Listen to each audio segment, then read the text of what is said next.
Quelle est l'expérience qui va faire passer la conscience d'Israël du Dieu de nos pères à Dieu notre Père? Qu'est-ce qui permettra aux scribes qui ont déjà rédigé le 2e livre de Samuel de faire dire à Dieu à propos de David, « Je serai pour lui un père et il sera pour moi un fils » de Samuel 7, 14.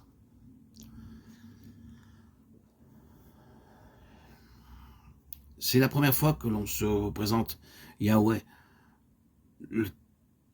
le nom de Dieu, comme étant capable d'une relation d'intimité avec un homme.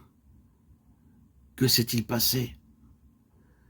C'est que David, le roi Messie, a découvert lui-même sa paternité. Absalom, son fils révolté, tué par ses propres soldats, n'en demeure pas moins son fils. La paternité lui apparaît alors comme un état absolu et non conditionnel. Si un père renie ses enfants, il est le père d'enfants reniés, mais il est toujours leur père. Cet absolu, David va le vivre dans sa chair même avec son fils Absalom.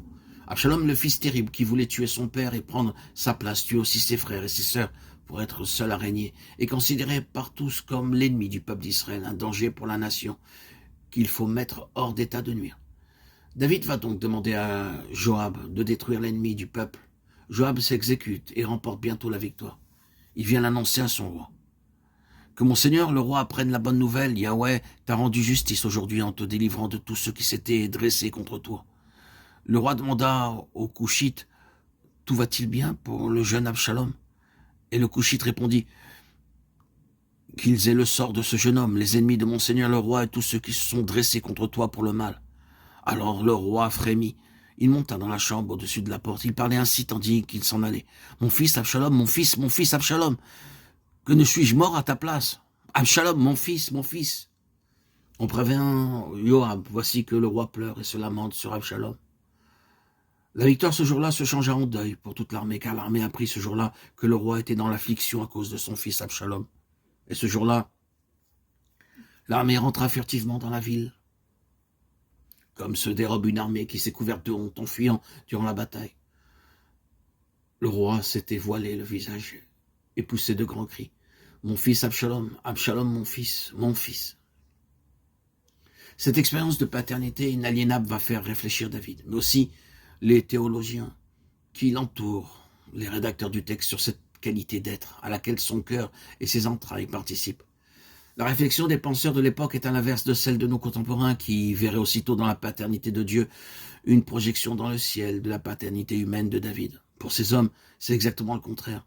Si David est capable d'une telle paternité, c'est que la paternité en soi existe. La source de la paternité inconditionnelle qu'exprime David existe en l'être, qui est ce qu'il est, Yahweh. Dieu ne peut pas être moins que ce qui se manifeste dans ses créatures. Donc Dieu est le Père. Et les prophètes pourront lui faire dire, « Éphraïm est-il donc pour moi un fils si cher, un enfant tellement préféré, car après chacune de mes menaces, je dois toujours penser à lui. Et mes entrailles s'émeuvent pour lui, et pour lui déborde ma tendresse. » Oracle de Yahweh, Jérémie 31, 20. J'avais pensé, tu m'appelleras mon père et tu ne te sépareras pas de moi.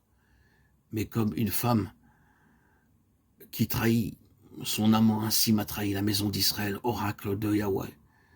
2 Samuel 18, 31, 32, 19, 1, 5.